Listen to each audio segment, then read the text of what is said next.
I'm Skip Cloverdale. And I'm Regina Ferguson. For today's breaking story, we will be covering the anticipated death of one of the most renowned authors from the 20th century. Crocky, Eudora Welty has passed, and at the prehistoric age of 92, first of 3 siblings to have survived, pneumonia had finally found her knocking at death's doorstep on July 23, 2001.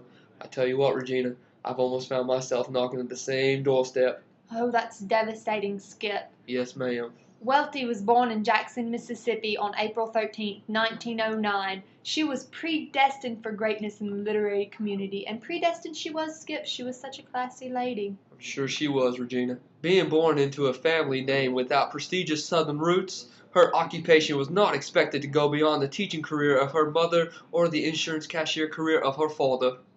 When she found her true calling after her line of work in photography, she soared into the history books as the well-established author that we recognize for many of her achievements, including, but not limited to, the Pulitzer Prize, the O. Henry Award for short stories, the National Medal for Literature, and the American Book Award.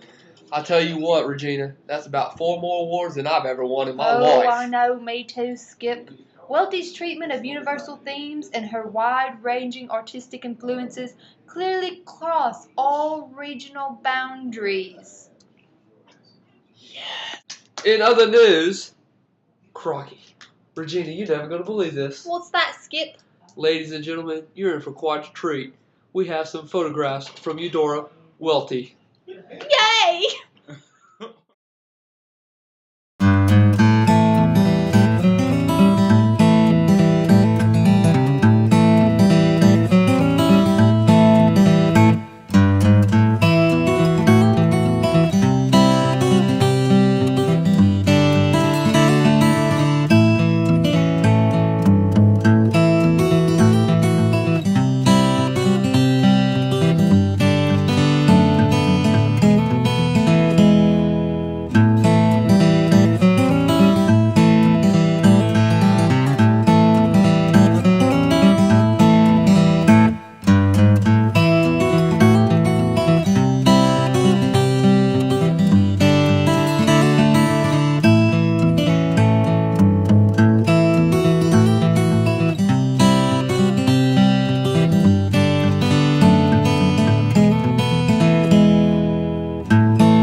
And now we will hand it over to News Team 5 Scott Pendergraft, who will be interviewing college lit professor and Eudora Welty enthusiast Emma Hindenburg. To you, Scott. Thanks, Skip. So, Mrs. Hindenburg, what can you tell me about Eudora Welty? I can tell you quite a bit. Can you maybe narrow it down and give me a starting point? Well, since she was a writer, I think it would probably be best if we started with her writings. Styles. Well, she was the typical Southern writer, considering her choice of characters and how she makes the readers relate to each one. However, in her short story, A Worn Path, she is atypical in that she deals in depth with the mechanics of the human mind long after it has been worn by multiple hardships and the fatigue of old age. Okay, wow. So can you give me a brief description on who Eudora Welty was as a person? Yeah. She was a post-World War II Southern writer who inherited Faulkner's rich legacy. Her childhood was filled with happy memories of her summer lessons in music, art, and reading. That was at a camp near her grandmother's house. In high school, she published 2 poems in National Magazine for Children. The name of the magazine was St. Nicholas. After graduation in 1925, she went on to Mississippi State College for Women and then moved to the University of Wisconsin, where she got a bachelor's in British English literature in 1929. During the Depression, she went home to live with her mother for 2 reasons. First, she could not find a job in New York, and second, her father passed, leaving her mother to live alone in 1931. She traveled to Europe frequently on photography trips. She lived the rest of her life in suburban Jackson. She worked for local Mississippi newspapers and radio stations. She was a publicity agent for 3 years with the Works Progress Administration. Her first published story was Death of a Traveling Salesman. It appeared in Manuscript magazine in 1936. Her first book was A Curtain of Green and Other Stories, published in 1941. I believe Catherine Ann Porter wrote the introduction to that one. Her next work was the novella. The Robber Bridegroom, and then she wrote many years ago on the Mississippi. At her lowest point in 1943, after her third published book, The Wide Net, she received mixed reviews, and it was kind of the lowest point of her career.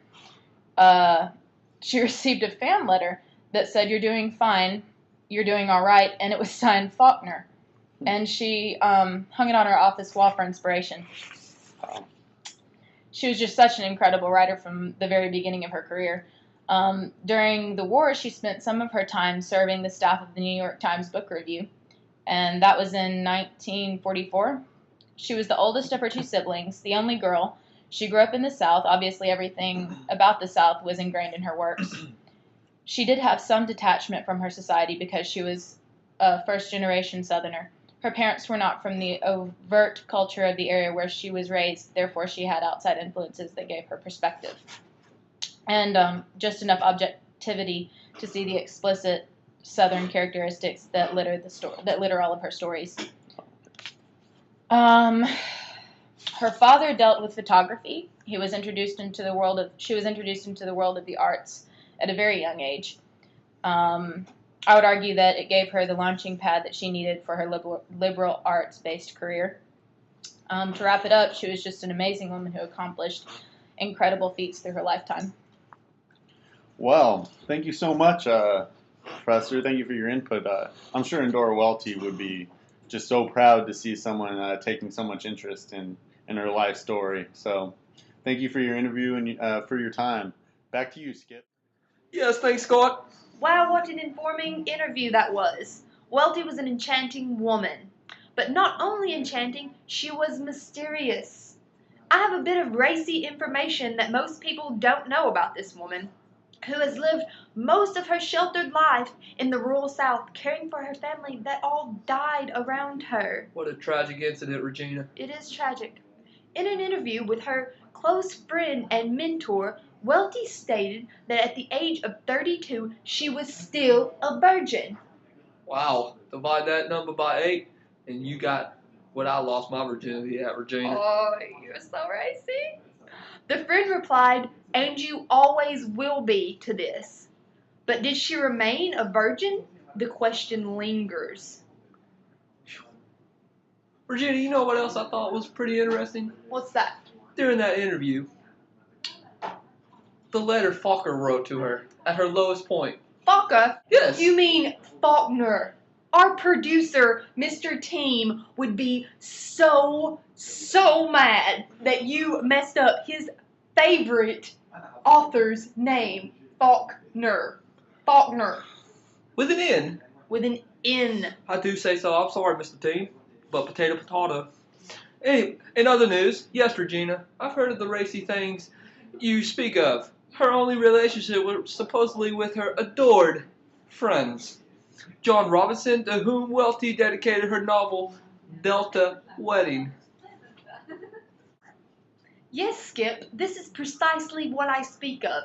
But did you know that Robinson was the only man that she ever had romantic attachment to? Then he was said to be homosexual. Quite a crusher, don't you think? I'll tell you what, Regina. Yes, that is quite a slap in the face to Welty, don't you think? Indeed. I do think. It's just heartbreaking, really. Now for the shocking news. Welty had a supposed not-so-platonic relationship with a close female friend. Oh my gosh. Elizabeth Bowen. Talk about a spicy lady, don't you think? When Welty was asked about her risque relationships in many interviews, she answered, "I wasn't brought up to answer questions like that, and I don't think you were either." What a statement from Welty. Whoa, Regina! That is shocking news. And all of this coming from whom many say is the first Southern lady of literature. Yes, many do refer to her as that. Looking into her life seems quite sad, but she claims to have always been peaceful and happy. She does seem sad, doesn't she, Regina? A virgin for most of her life, if not the entirety of her life, taking care of her sick family. but she is an astounding famous author that will never be forgotten from the earliest days working at WPA till 2000, when she was just before her death when she entered into the World's Women's Hall of Fame. I will say again, what an enchanting woman she was, and in her remembrance we will scroll some footage of Eudora. Enjoy.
Broadcast. I'm Regina Ferguson. And I'm Skip Cloverdale.